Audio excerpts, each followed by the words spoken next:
Good afternoon, everybody. Happy Friday. As you all know, the President is currently undergoing his routine and long-scheduled physical at Walter Reed Medical Center, and we will have a readout from the White House physician. Last night, Karoline arrived back safely in the United States after being detained in Russia for more than a year. Since Inauguration Day, President Trump and his team have secured the release of more than 40 detained Americans abroad. This is more than half of the number of Americans released by Joe Biden in 4 years, and President Trump has brought these Americans home in 80 days. This administration will continue to work hard to bring Americans home from around the world. As I've said before, and I will say it again today, everybody in this room has access to the most transparent and accessible president in American history. The cabinet meeting yesterday was further proof. President Trump asked each secretary to provide an update to all of you in the media on the critical work they are doing at their respective agencies to deliver on his agenda. And according to new reporting from the Washington Times, who I believe is in this room today, President Trump answered nearly 100 questions from the press, all of you, during his first 3 open press cabinet meetings this year. That's nearly 20 times the number answered by Joe Biden in cabinet meetings during his entire 4 years in office. In more excellent economic news that was released yesterday, the Consumer Price Index report showed inflation fell to 2.4% in March, smashing expectations for the second straight month in a row. This marked the first drop in consumer prices dating all the way back to the COVID pandemic. Prescription drug prices saw the largest monthly decline on record. Prices for airfare, used vehicles, and car insurance all decreased as well. And energy prices fell 2.4% in March, driven by plummeting gas prices around the country. Also yesterday, House Republicans answered President Trump's call to move forward the budget resolution and officially set the stage for the passage of one big, beautiful bill. The American economy will boom after this bill is passed and the rest of the president's pro-growth agenda goes into effect.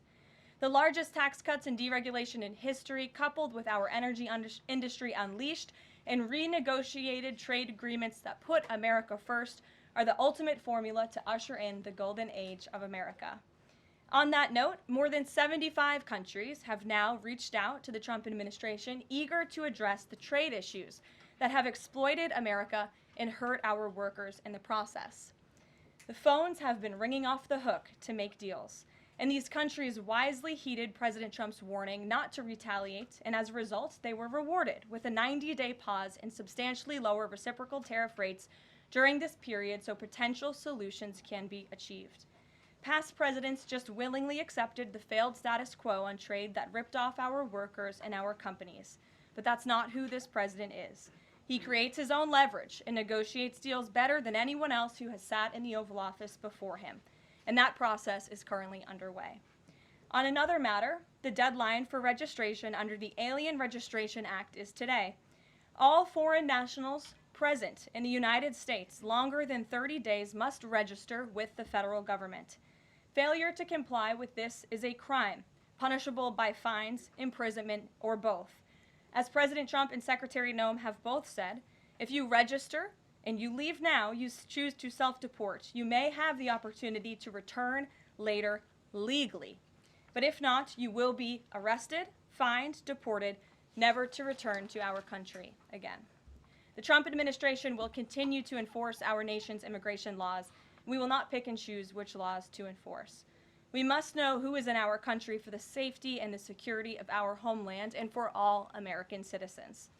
I also have a note from the First Lady to share with you on this Friday. On Tuesday this week, First Lady Melania Trump celebrated the advancement of the Take It Down Act in the House Energy and Commerce Committee.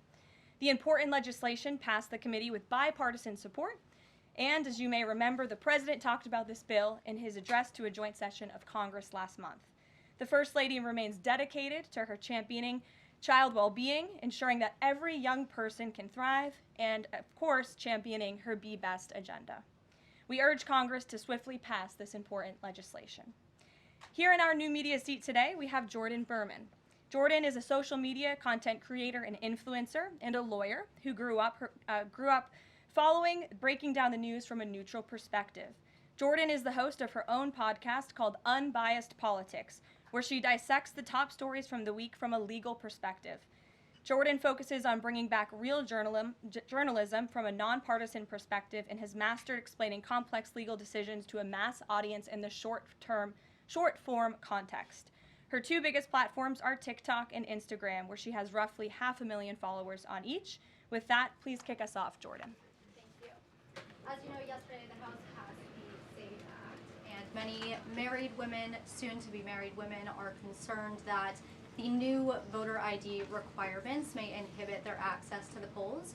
What assurances can you give women voters in America to ease their concerns? Sure. Well, the SAVE Act, as you mentioned, was passed by the House yesterday. This is the Safeguard American Voter Eligibility Act. I believe I'm getting that correct. And this act is a common sense measure. It would require proof of citizenship for voting in our elections. The Democrats have been fear-mongering about this bill, have been saying that married women, if their name has changed, they didn't change it on their identification, would not be able to vote. That is complete fallacy. There are outlined in the bill about how to avoid that.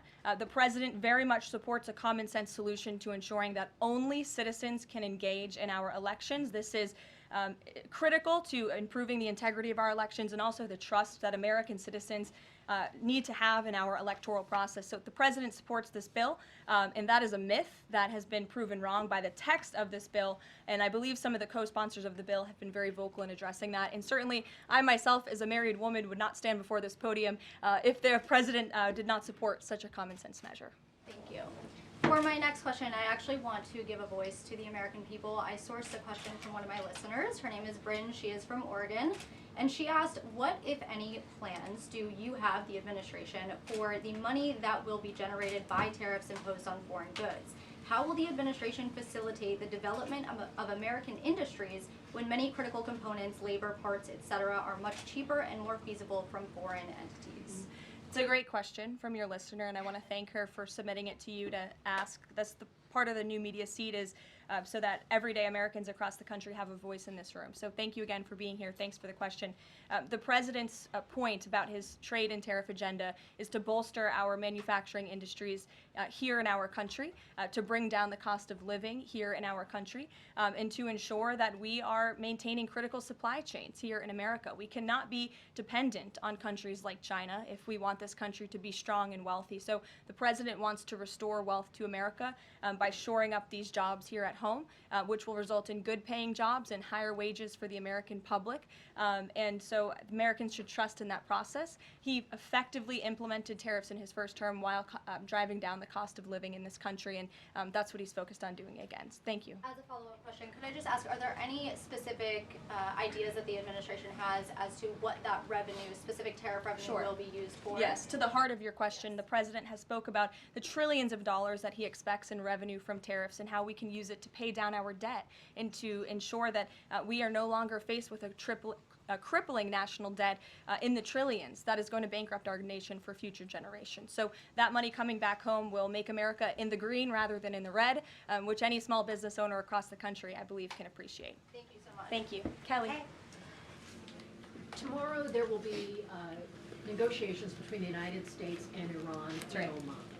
What are the president's chief goals for that, and is he satisfied with how Iran is responding to this? They don't want direct face-to-face negotiations, instead sort of old-school shuttle diplomacy where they're in separate rooms and messages are passed back and forth. So is the president comfortable with the arrangement there, and what is the chief objective? Well, I have spoken to both the president and also his national security team who will be engaged in these discussions. These will be direct talks with the Iranians, and I want to make that very clear. I also spoke to the president just last night about his goal when it comes to Iran, and he has reiterated repeatedly to all of you publicly and also privately to his team here at the White House, his ultimate goal and the ultimate objective is to ensure that Iran can never obtain a nuclear weapon. The president believes in diplomacy, direct talks, talking directly in the same room in order to achieve that goal. But he's made it very clear to the Iranians, and his national security team will as well, that all options are on the table, and Iran has a choice to make. You can agree to President Trump's demand, or there will be all hell to pay. And that's how the president feels. He feels very strongly about it. And can you update us on Mr. Witkoff in Russia and what's happening with direct communications with Vladimir Putin? I can confirm that Mr. Witkoff is in Russia to have direct communications with the Kremlin and with Vladimir Putin. This is another step in the negotiating process towards a ceasefire and an ultimate peace deal in Russia and Ukraine. As these negotiations are ongoing, I obviously will not get ahead of the president or his team, but I think the president has been quite clear that he's been continually frustrated with both sides of this conflict, and he wants to see this fighting end. He wants the war to end. We believe we have leverage in negotiating a deal, to a peace deal, and we're going to use that leverage, and the president is determined to see this through. Sure. Thanks, Caroline. President Trump has said China wants to make a deal on tariffs. The president says he has a great relationship with Chinese President Xi. He's willing to speak with him directly. Why doesn't the president just pick up the phone and get this ball going? All of the things the president just said are true. The president, as I said from the podium just a few days ago when I was up here, would be gracious if China intends to make a deal with the United States. If China continues to retaliate, it's not good for China. The United States of America is the strongest, best economy in the world, as evidenced by the more than 75 countries who have called the administration immediately to cut good deals. So the president wants to do what's right for the American people. He wants to see fair trade practices around the globe, and that's his intention and his goal. So is he waiting for China to make the first move here? I'm not going to comment on communications that are happening or may not be happening, or either way. We'll leave it to our national security team to get these discussions underway. And as always, in the effort of transparency, we will provide updates moving forward. But the president has made it very clear he's open to a deal with China. Why is he optimistic that China's going to make a deal or wants to make a deal? If they're not talking, where's that optimism come from? He's optimistic. Hey, Sean. why would any of our allies work with us to isolate China in a trade war if we're treating friend and foe alike? You'll have to talk to our allies who are reaching out to us. The phones are ringing off of the hooks. They've made it very clear they need the United States of America. They need our markets. They need our consumer base. You saw Prime Minister Benjamin Netanyahu in the Oval Office with the president saying that he was going to bring down all of their monetary tariffs and their non-monetary tariff trade barriers as well. We've heard from South Korea. We've heard from Japan. The president has spoken to Vietnam. We have Italy coming to the White House next week. There's a reason for that, Sean, and it's because they need the United States of America and our business model and our markets to survive, and the president is using that leverage to our advantage. Michael. Hey, thank you, Caroline. Two-part question on China. Beijing says it will simply ignore any further tariff escalations from the U.S. Does President Trump see this as China backing down? And as a follow-up to that, what do you say to people like Shark Tank's Kevin O'Leary who say, you guys simply haven't tariffed China enough? Look, the tariff rate on China remains where it was yesterday, at the 145% level. The president made it very clear when the United States is punched, he will punch back harder, and he hopes to make a deal that benefits the American worker and our companies that have been ripped off for far too long, and he's finally taking bold and courageous action to do that. You know, taking on China is, in the terms of trade and tariffs, is something that both Democrats and Republicans alike have spoken about for decades. President Trump is finally doing it. Caroline, real quick, the president of El Salvador is coming to the White House on Monday. Does President Trump want him to bring Kilmar Abrego Garcia with him? The Supreme Court made their ruling last night very clear that it's the administration's responsibility to facilitate the return, not to effectuate the return. I believe the Department of Justice just filed another brief in the lower court. I would defer you to that for any updates. But as you mentioned, President Bukele will be here at the White House on Monday to talk about the cooperation that is at an all-time high. And we very much appreciate President Bukele and El Salvador's cooperation and the repatriation of El Salvadorian gang members who the previous administration allowed to infiltrate our country. Sure. Thank you very much, Caroline. The president spoke quite highly of the great relationship that he has with the Turkish president. We know that the president might be heading off to the Middle East very soon. Is he planning to meet with the Turkish president, either here in the White House or in Turkey? Any plans? I don't have any details about the president's overseas trip other than to say he was surely going to Saudi Arabia. There could be more countries as part of that trip. We're working on the details, and as I've said repeatedly, we will provide the details of that trip as soon as possible. A trip to Turkey, or his invitation to the Turkish president, is under consideration? I'm not going to comment on the details of the trip, but once they're confirmed, I will certainly let you all know. Yes, Stephen. Thank you, Caroline. I'd like to ask you about presidential health and also about tariffs. On presidential health, are there plans for the president's physician to come here and take our questions? And also, President Trump repeatedly makes remarks about the former president's health. Is he considering using his executive powers to bring any greater transparency there? As I have said, the president is undergoing his long-scheduled physical. It's a yearly physical that every president receives, and we will provide an update on that by the president's physician as soon as we possibly can. And about the former president and transparency regarding his health, are there? Well, I can tell you there was certainly a lack of transparency from the former president, from the entire former administration, and frankly, a lot of people in this room when it came to the health and the competence of the former president of the United States, Joe Biden. There was one of the greatest cover-ups and frankly political scandals this nation has ever seen. It's been unraveled in some recent books that are being written by journalists who engaged in that cover-up and scandal, which is quite ironic. But this president is clearly committed to transparency. You in this room see him and hear from him on a daily basis. You in this room know from covering him, it's hard to keep up with him. He is a machine working around the clock every single day. And the physician, after today's physical, will provide an update on the report in the effort of transparency. If I could ask about tariffs, there have been big swings this week in the Treasury bond yields. There's a theory that it might be because of China dumping these as leverage, driving up costs for U.S. loans like mortgages. Does the White House have evidence that this is in fact a result of Chinese dumping, and if so, is there a message on that?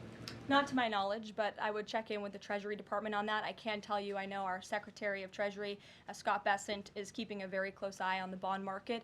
He spoke about it at the White House this week, and I know he's keeping his eyes on it day to day.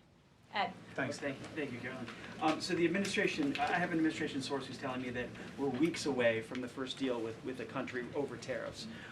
Where is the administration? How soon can we see that? And what country is that first one? I won't reveal or get ahead of our trade team as these negotiations are obviously ongoing, but I can tell you very good progress has been made.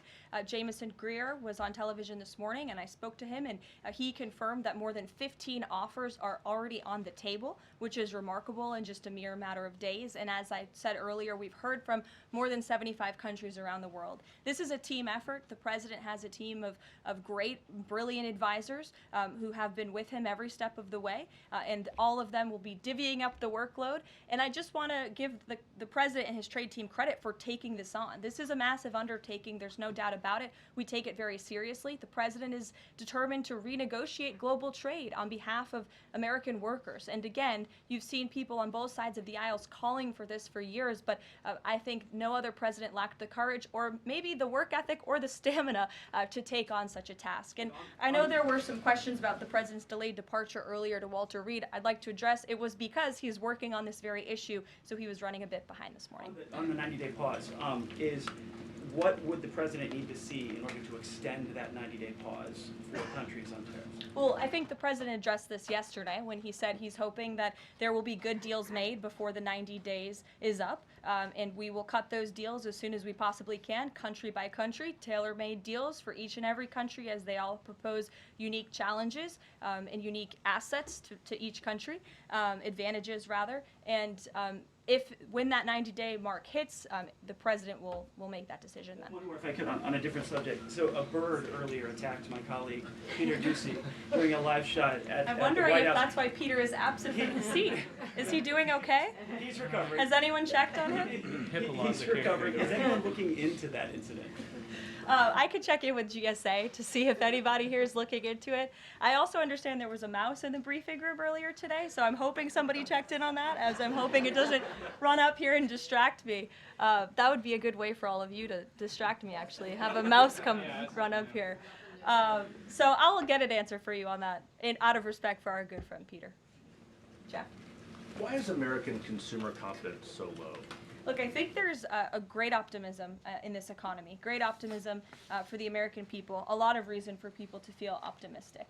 The president is, as I just said, trying to renegotiate the global trade agenda that has ripped off the American people for far too long. As he said, this is going to be a period of transition. He wants consumers to trust in him, and they should trust in him. Look at what he did in his first term. And I just want to reiterate all of the reasons to be confident since you asked, Jeff. For those watching at home, yesterday the CPI report, inflation declined massively. Consumer prices are dropping for the first time in years. Energy prices are down. In fact, oil prices are down 20% since this president took office. Wholesale prices fell again. There have been trillions of dollars in investments into this country. Every day the president is signing executive orders to cut regulation, especially when it comes to Environmental Protection Agency, our energy industry. That's going to unleash the economic boom in this country that we saw in the president's first term. So trust in President Trump. He knows what he's doing. This is a proven economic formula. What is he asking of Americans at this time? He talked about transition costs, transition problems. Is he asking something specific for Americans to do? No, I think the president is asking for Americans trust in Trump, as I just said, trust in his economic agenda and formula. It's a proven formula that works. And by the way, clearly the American people do in fact trust him because they did just overwhelmingly elect him to this office. Jennifer. Is he going, I'm asking about the physical, is he undergoing any general anesthesia, and can you outline any of the other tests that he's doing today? He is not. He is undergoing quite a few tests, imaging. Again, it's a it's a yearly physical, so there's quite a lot that goes into it to make sure the president is accomplishing all of his goals, and we will provide a readout of that as soon as we can. And will you be committed to releasing all of the results, as many of the results as possible? Of course, yes. The president's physician will do that. I spoke with him this morning. Karoline, Sure. will you guys also consider releasing the president's fitness plan? He actually looks healthier than ever before. Healthier than he did 8 years ago, and I'm sure everybody in this room could agree. Is he working out with Bobby Kennedy? And is he eating less McDonald's? I can confirm the president is in very good shape, as you see, on a near daily basis here. And in that vein, thank God it's Friday. It's been a very long and busy week here at the White House. We will see you all on Monday, and we will release the results of that report as soon as we can. Have a great weekend, everybody. Thank you. Have a great week.